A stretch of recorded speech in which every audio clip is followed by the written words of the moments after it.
Sascha, Deputy General Manager APEM GmbH Deutschland.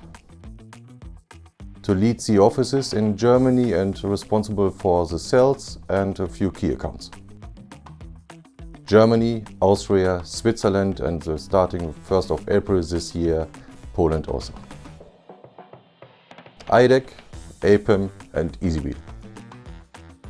We have an office in Munich, so that is the official headquarters of APEM Germany, so since 1976.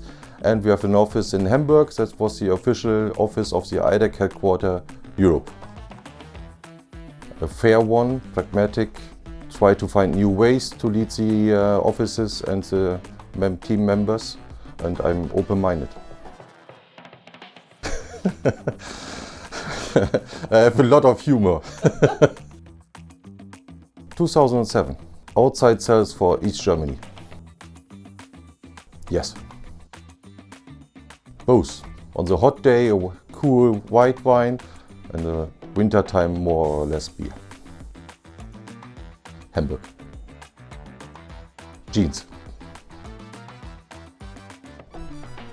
In the shower. I like the 3000 series of the joysticks because this was my first big win 2009 with this kind of joystick.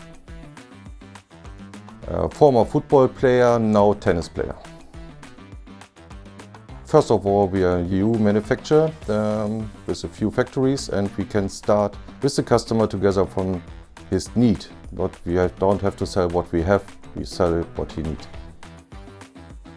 I'm spontan. I don't care about money, love is more important.